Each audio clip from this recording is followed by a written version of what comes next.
സ്തുത്യർഹമായ സേവനത്തിനു ശേഷം സർവീസിൽ നിന്ന് വിരമിക്കുന്ന ഗ്രേഡ് എസ്.ഡിഒമാരായ ബെന്നി ദേവസ്യ, എൻ.ജി. അശോകൻ എന്നിവർക്ക് ഇരിട്ടി അഗ്നിരക്ഷാ നിലയം സ്റ്റാഫ് റിക്രിയേഷൻ ക്ലബിന്റെ നേതൃത്വത്തിൽ യാത്രയപ്പ് സമ്മേളനം സംഘടിപ്പിച്ചു.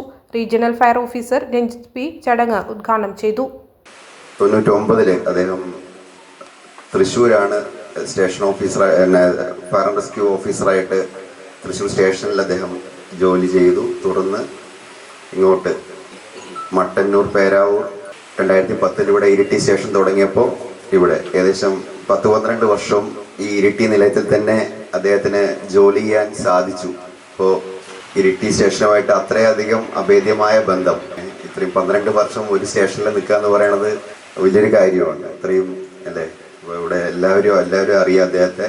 അപ്പോൾ അദ്ദേഹത്തിന്റെ സർവീസിലും വളരെ സൈലന്റ് ആയിട്ട്, വളരെ ചിരിച്ച മുഖത്തോടു കൂടി തന്നെ തന്നിൽ അർപ്പിതമായ എല്ലാ കർത്തവ്യങ്ങളും വളരെ ഉത്തരവാദിത്തത്തോടു കൂടി തന്നെ നിറവേറ്റി നല്ല രീതിയിൽ തന്നെ അദ്ദേഹത്തിന് സർവീസ് പൂർത്തീകരിക്കാൻ പറ്റി. 99 കയറി 2026 റിട്ടയർ ചെയ്യുന്നു. നീണ്ട 27 വർഷത്തെ സർവീസ് അദ്ദേഹത്തിന് ഒരു പ്രശ്നമോ, ട്രാക്ക് റെക്കോർഡ് വളരെ ക്ലീൻ ആയിട്ട് തന്നെ അദ്ദേഹത്തിന്. Staff recreation club secretary Vijeesh K V. സ്വാഗതം പറഞ്ഞ ചടങ്ങിൽ Iritty station officer T V. Unnikrishnan അധ്യക്ഷനായി. കണ്ണൂർ ജില്ലാ ഫയർ ഓഫീസർ അരുൺ ഭാസ്കർ പൊന്നാടയണിയിച്ച് ആദരിച്ചു. വയനാട് ജില്ലാ fire officer Raj B, KFOA ഉത്തരമേഖലാ committee secretary O.K. Rajeesh, KFSA മേഖലാ committee secretary P. Saneesh, KFSD and MA മേഖലാ committee secretary M.R. Ratheesh, home guard association secretary Mathew VT തുടങ്ങിയവർ ചടങ്ങിൽ ആശംസകൾ നേർന്ന് സംസാരിച്ചു.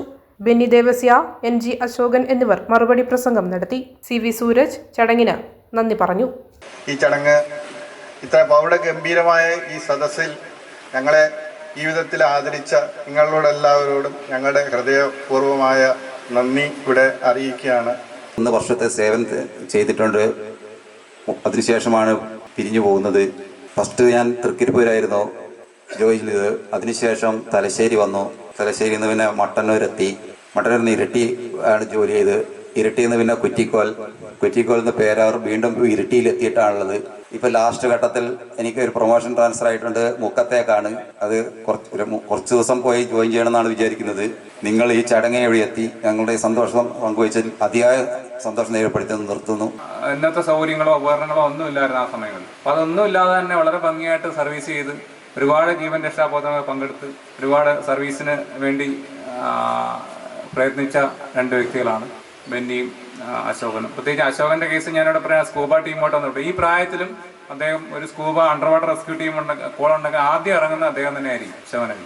അപ്പൊ അത് തന്നെ ഒരു സ്പിരിറ്റാണ്. ആ ഒരു സ്പിരിറ്റ് ഈ പ്രായത്തിലും ചെയ്യുകയെന്ന് പറഞ്ഞാൽ വളരെ റയറായിട്ട് തന്നെ സംഭവിക്കും. ഇനി ഫ്യൂച്ചർ ജനറേഷനൊക്കെ അങ്ങനെ ആവുമെന്ന് നമുക്ക് പ്രതീക്ഷിക്കാൻ തന്നെ പറയാൻ പറ്റില്ല. ആ ഒരു സ്പിരിറ്റ് അവരൊക്കെ ചെറിയ പ്രായത്തിൽ അവരൊക്കെ എനിക്ക് തോന്നുന്നു അന്ന് പഴയ കാലങ്ങളിലൊക്കെ വെള്ളത്തിൽ ഇറങ്ങുമ്പോൾ അന്നൊന്നും ഒരു പാതാളക്കരണ്ടി മാത്രമേ ഉണ്ടായിരുന്നുള്ളൂ. ഒരു സൗകര്യങ്ങളില്ലാതെ വെറുതെ വെള്ളത്തിൽ മുങ്ങി അല്ലെങ്കിൽ രക്ഷാപ്രവർത്തനം നടന്ന ആൾക്കാരാണ് അവരെല്ലാം.